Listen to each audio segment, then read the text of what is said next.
Their resolve must be our inspiration.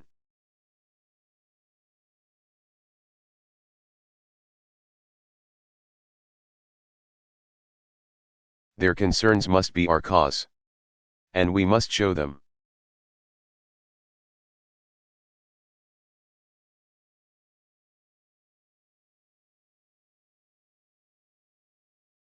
And all our people that we are equal to the task before us.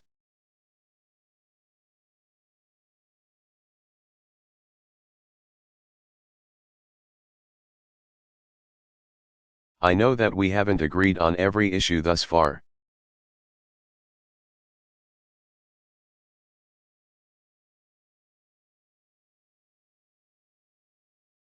And there are surely times in the future when we will part ways.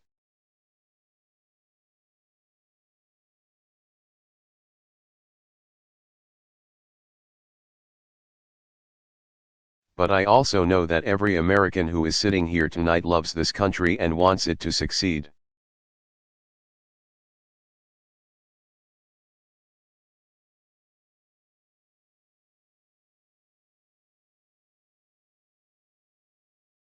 That must be the starting point for every debate we have in the coming months.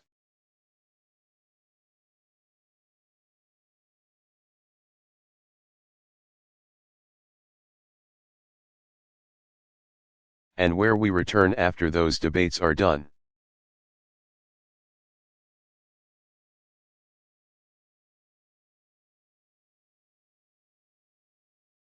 That is the foundation on which the American people expect us to build common ground.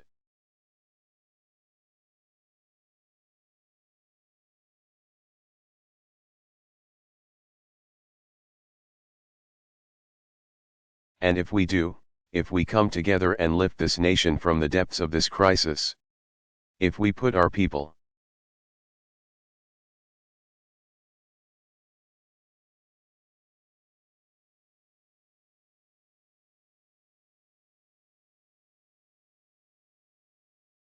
back to work and restart the engine of our prosperity, if we confront without fear the challenges of our time,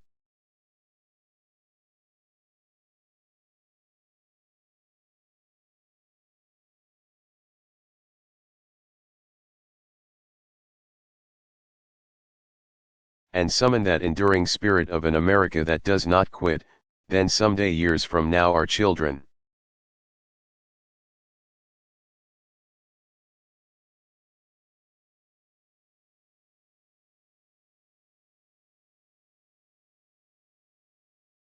can tell their children that this was the time when we performed.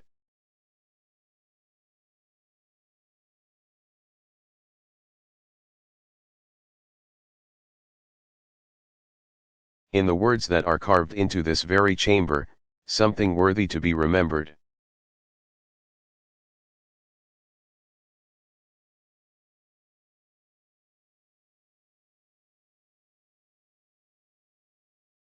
Thank you, God bless you, and may God bless the United States of America.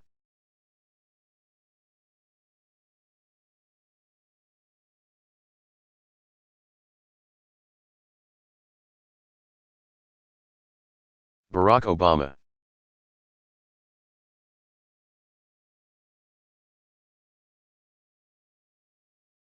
First Presidential State of the Union Address.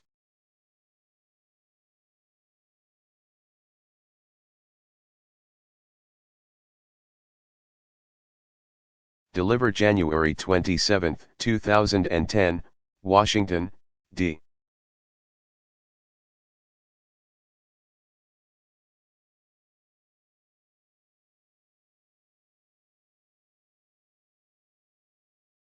C.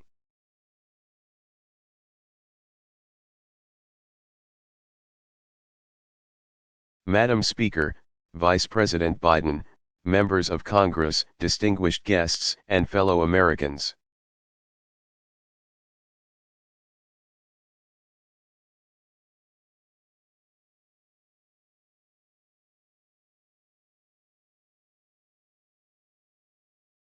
Our Constitution declares that from time to time,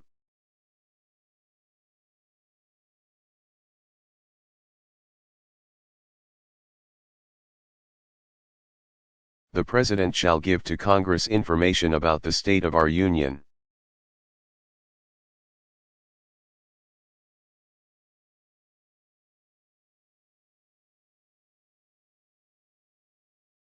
For 220 years, our leaders have fulfilled this duty.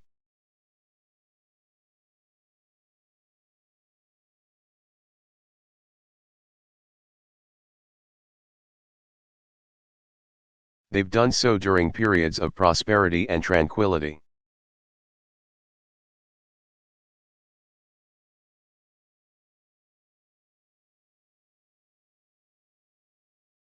And they've done so in the midst of war and depression at moments of great strife and great struggle.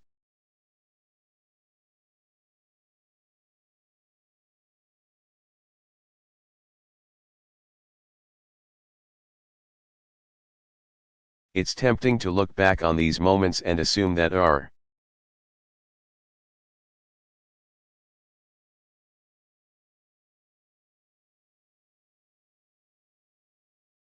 progress was inevitable, that America was always destined to succeed.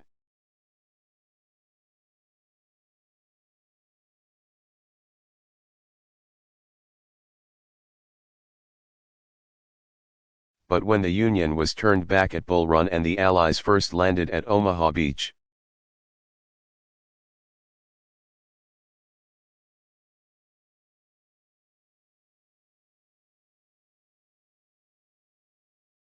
victory was very much in doubt.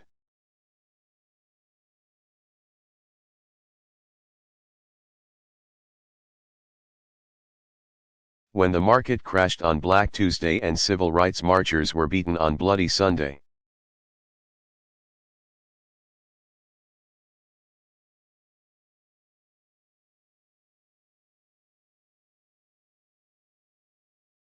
the future was anything but certain.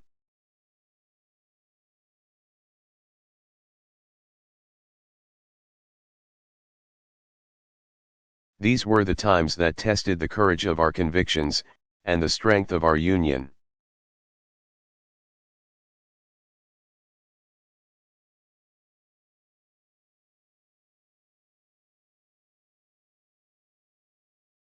And despite all our divisions and disagreements, our hesitations, and our fears,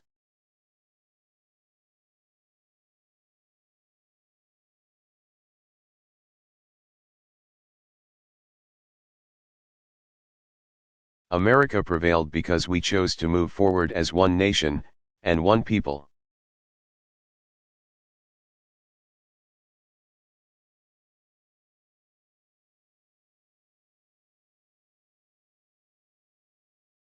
Again, we are tested.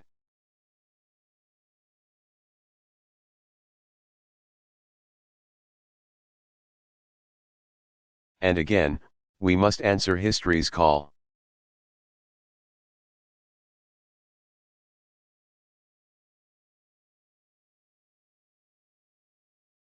One year ago, I took office amid two wars, an economy rocked by a severe recession.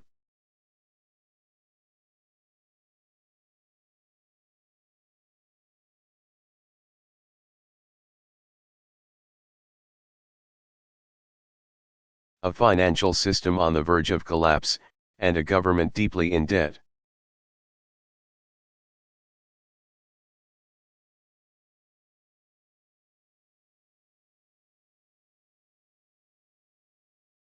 Experts from across the political spectrum warned that if we did not act, we might face a second depression.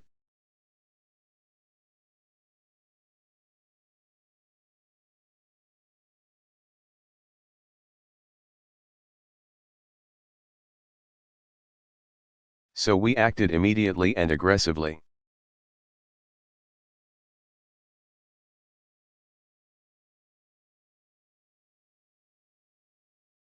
And 1 year later, the worst of the storm has passed.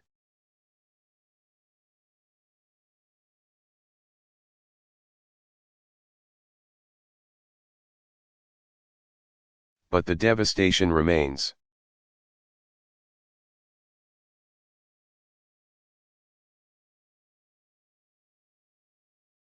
1 in 10 Americans still cannot find work.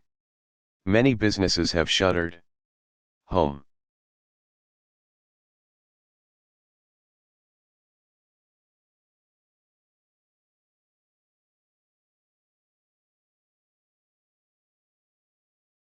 values have declined. Small towns and rural communities have been hit especially.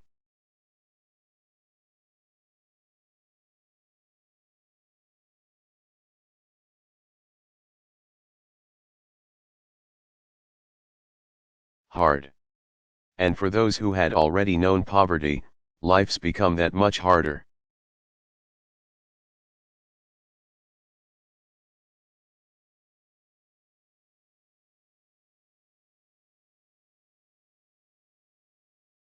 And this recession has also compounded the burdens that America's families have been dealing with for decades.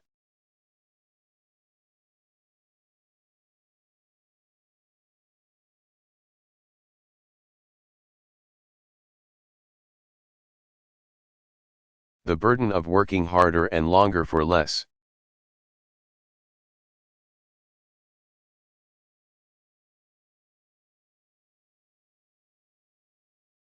Of being unable to save enough to retire, or help kids with college.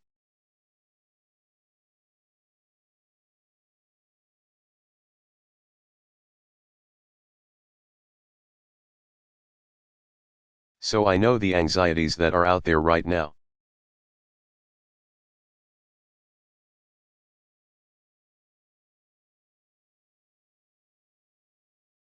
They're not new. These struggles are the reason I ran for president.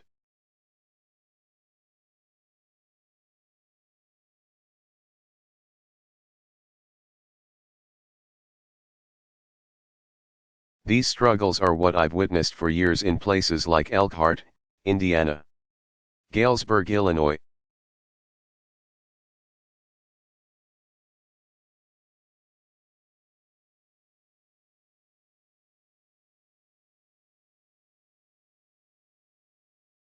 I hear about them in the letters that I read each night.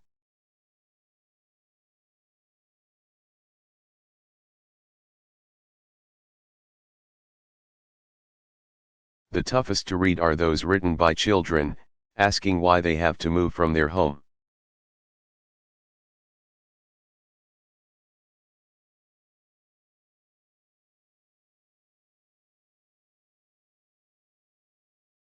Asking or when their mom or dad will be able to go back to work.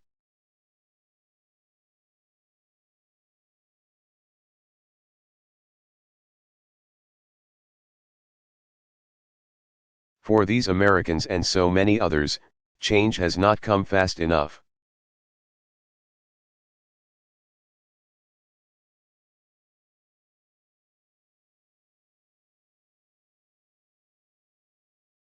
Some are frustrated. Some are angry.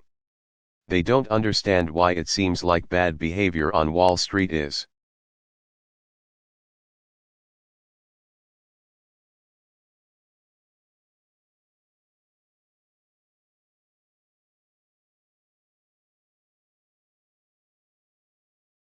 Rewarded but hard work on Main Street isn't. Or why Washington has been unable or unwilling to solve any of our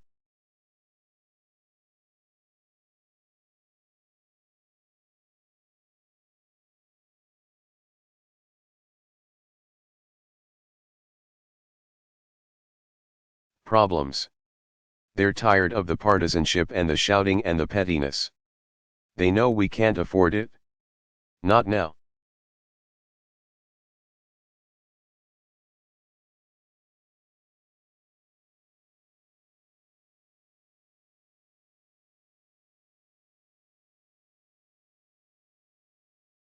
So we face big and difficult challenges. So we face big and difficult challenges.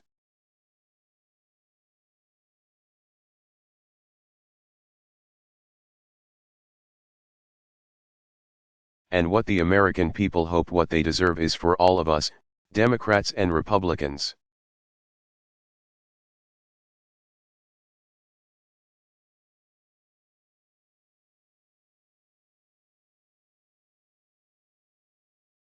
To work through our differences. to overcome the numbing weight of our politics.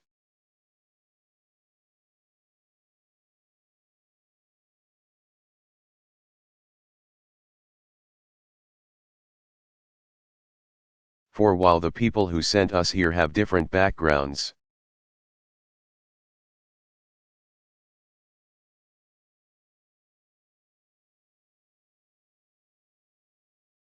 different stories, different beliefs, the anxieties they face are the same.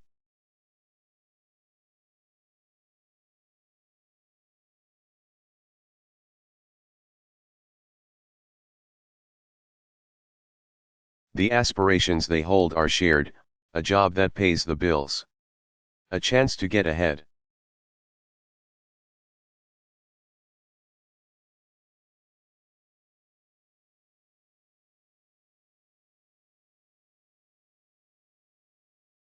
Most of all, the ability to give their children a better life.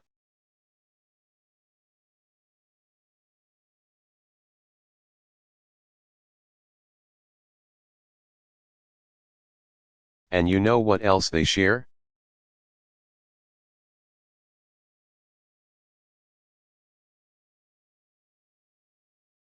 They share a stubborn resilience in the face of adversity.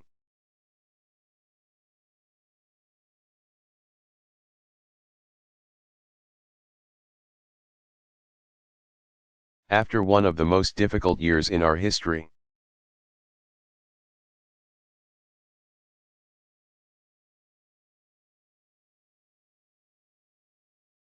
they remain busy building cars and teaching kids, starting businesses, and going back to school.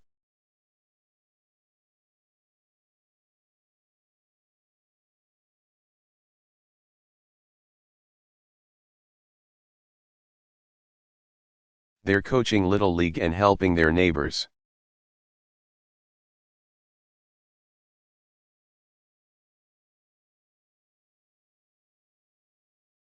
One woman wrote to me and said, "We are strained but hopeful, struggling but encouraged."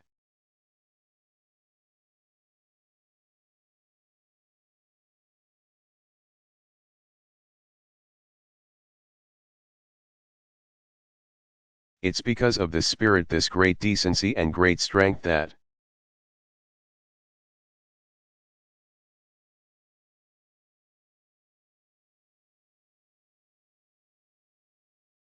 I have never been more hopeful about America's future than I am tonight.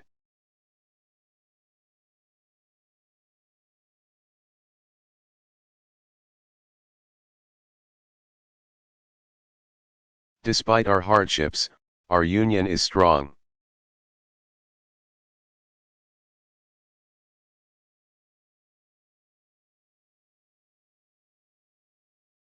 We do not give up. We do not quit. We do not allow fear or division to break our spirit.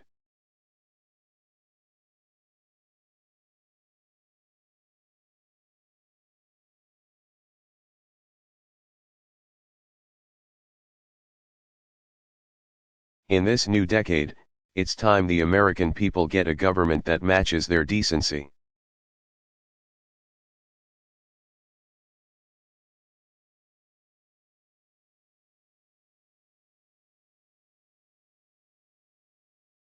That embodies their strength.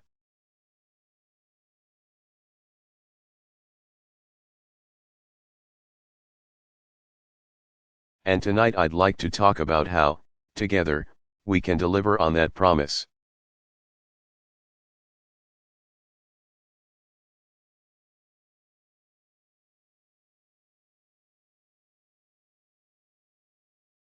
It begins with our economy.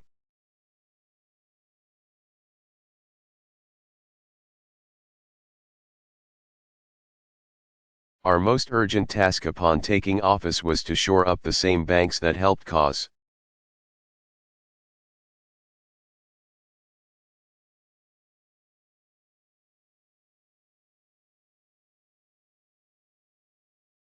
this crisis.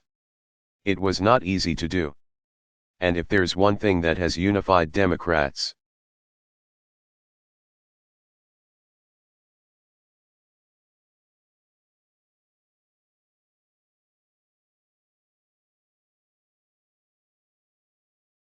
and Republicans and everybody in between. It's that we all hated the bank bailout.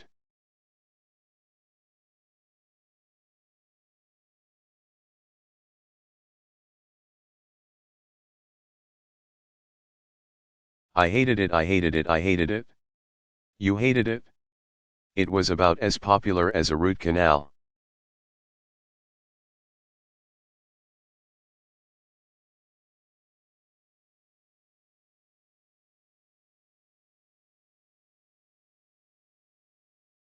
But when I ran for president, I promised I wouldn't just do what was popular, I would do what was necessary.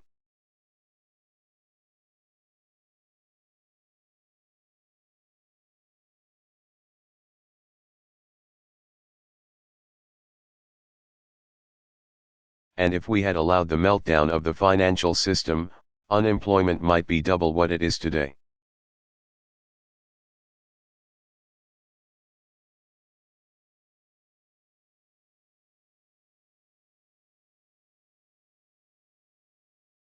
More businesses would certainly have closed.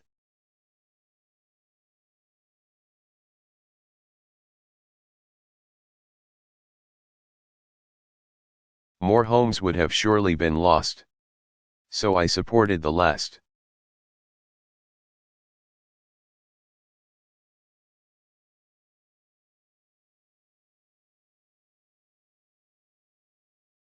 Administration's efforts to create the financial rescue program.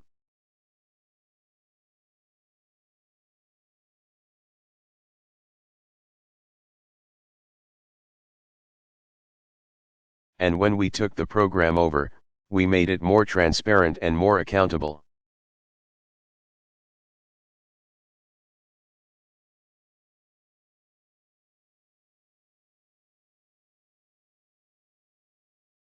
And as a result, the markets are now stabilized, and we've recovered most of the money we spent on the banks.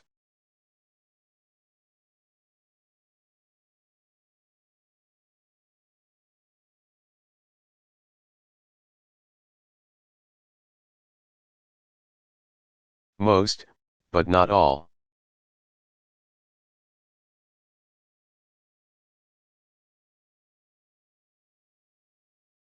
To recover the rest, I proposed a fee on the biggest banks.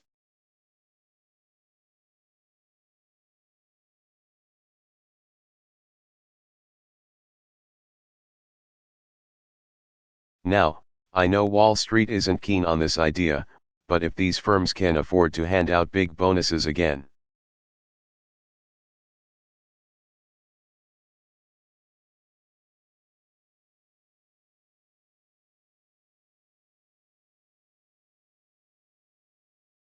they can afford a modest fee to pay back the taxpayers who rescued them in their time of need.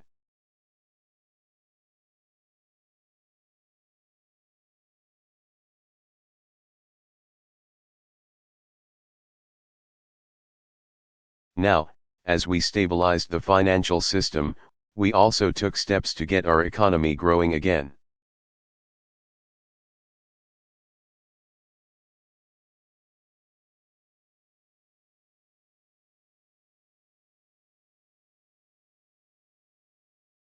Save as many jobs as possible, and help Americans who had become unemployed.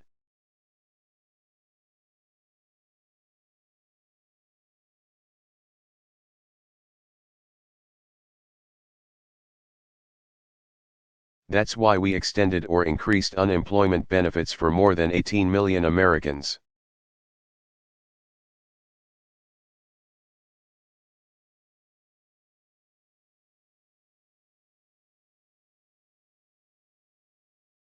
Made health insurance 65% cheaper for families who get their coverage through COBRA, and passed 25 different tax cuts.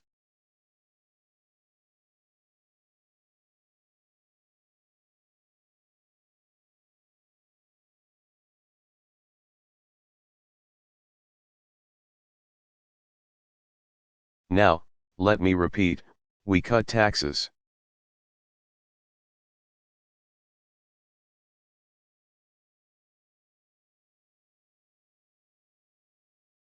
We cut taxes for 95% of working families.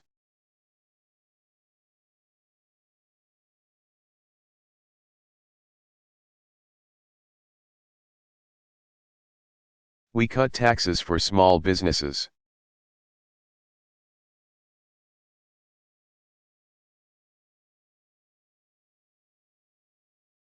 We cut taxes for first-time home buyers.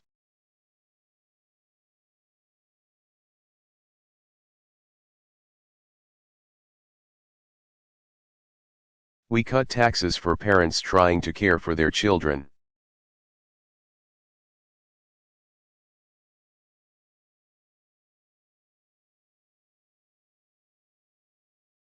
We cut taxes for 8 million Americans paying for college.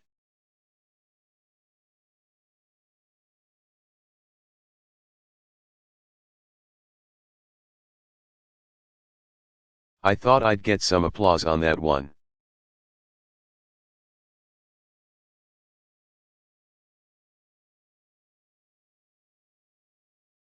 As a result, millions of Americans had more to spend on gas and food and other necessities.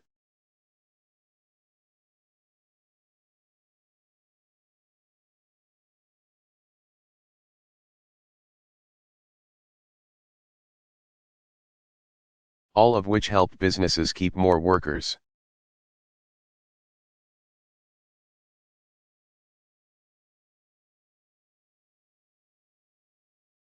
And we haven't raised income taxes by a single dime on a single person. Not a single dime.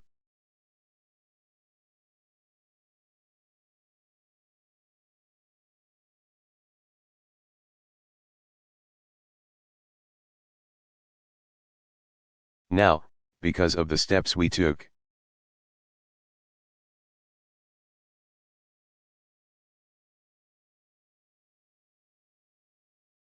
there are about 2 million Americans working right now who would otherwise be unemployed.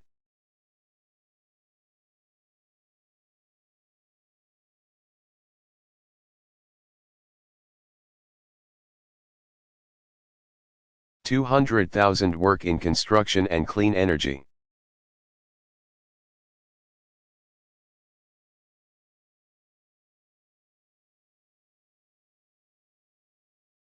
$300,000 are teachers and other education workers.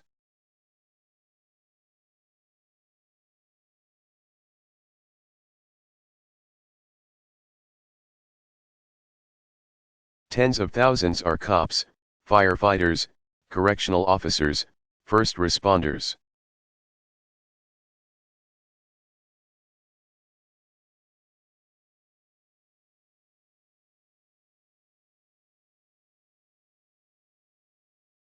And we're on track to add another 1.5 million jobs to this total by the end of the year.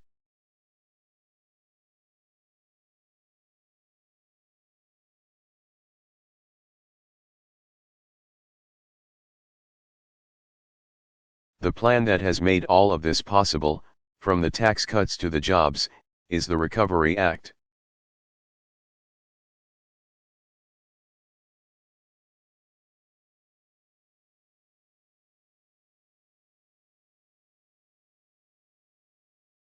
That's right, the Recovery Act, also known as the Stimulus Bill.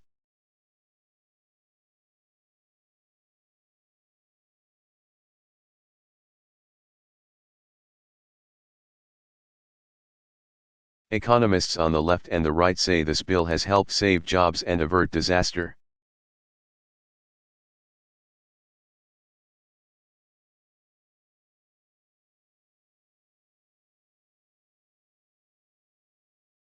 But you don't have to take their word for it.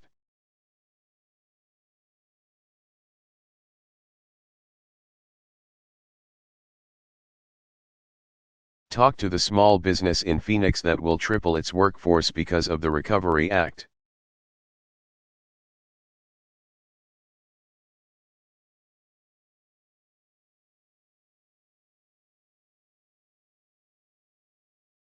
Talk to the window manufacturer in Philadelphia who said he used to be skeptical about the Recovery Act.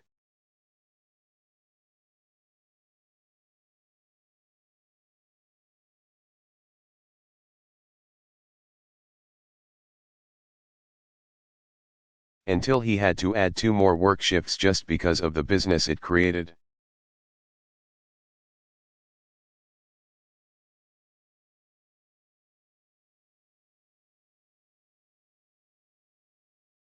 Talk to the single teacher raising 2 kids who was told by her principal in the last